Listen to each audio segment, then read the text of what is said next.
ও আল্লাহ, জানতে চাই কিয়ামতে আমার সাথী হবে কে জান্নাতে?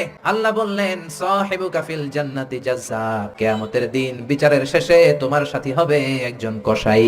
আল্লাহরে বললেন, আল্লাহ কি আমল ওই কসাইয়ের, কেন কসাই যাবে? আল্লাহ বললেন, মুসা যাও যাও নিজের চোখে দেখে নাও কি আমল করেছে ওই কসাই। সাইয়েদনা মুসা কসাইয়ের দোকানে যেয়ে দেখলেন না, স্পেশাল কোনো আমল নাই, খালি গোশত কোপায়। সারাদিন গোশত কোপানোর পর বিকেল বেলা সুন্দর একটা গোশতের টুকরা প্যাকিং করে বাড়ির দিকে রওনা। সাইয়েদনা মুসা আলাইহিস সালাম পিছনে পিছনে রওনা। বাড়িতে যাওয়ার পরে সাইয়েদনা মুসা আলাইহিস সালাম তার দরে নক করতে শুরু করলো দরজায়। দরজা খোলার পরে ছদ্মবেশে সাইয়েদনা মুসা বলে, আমি একজন মুসাফির, আজকে রাতটা যদি আপনি থাকতে দেন বড্ড ভালো হয়। কসাই বলে, আহলান সাহালান মারহাবান তৈয়্যিবা, আসেন মিয়া বসেন, এই ঘরে বসেন, পাশের ঘরে আমার একটু কাজ আছে। পাশের ঘরে কসাই ঢুকে মাচা থেকে একটা বৃদ্ধা মহিলাকে নামিয়ে নিজ হাতে গোসল করিয়ে টাওয়াল দিয়ে হাত পা মুছে দিয়ে নিজ হাতে গরুর গোশত রান্না করে নিজ হাতে রুটি বানিয়ে ওই মহিলার মুখের মধ্যে রুটি আর গোশত তুলে দিতে লাগলেন। বৃদ্ধা মহিলা রুটি খেতে খেতে চোখের পানি ছাড়ে আর মুচকি মুচকি হাসে। খাওয়ার পরে মহিলা দুই হাত তুলে আল্লাহর কাছে দোয়া করে। মহিলারে খাওয়ানোর পরে বাটির মধ্যে রুটি আর গোশত এনে কসাই বলে, ও ভাই মুসাফির, আপনার রাতের খাবার খান, রাতের খাবার খেয়ে আপনি ঘুমিয়ে যান, সকালে যাবেন আপনি আপনার পথে,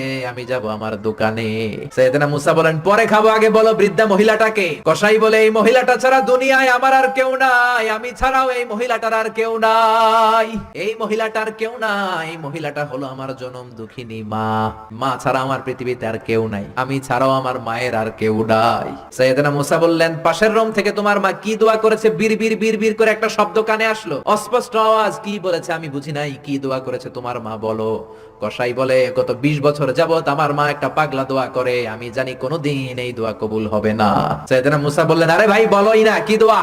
কসাই বলে, আমার মা আমার উপর খুশি হয়ে প্রতিদিন খাওয়ার পরে হাত তুলে আঁচল পেতে আল্লাহর ডেকে বলে, আল্লাহ, ও আল্লাহ, শুনেছি এই জামানার বনি ইসরাইলের সবচেয়ে বড় পয়গম্বর মুসা কালিম, উনি নাকি সবচেয়ে বড় নবী।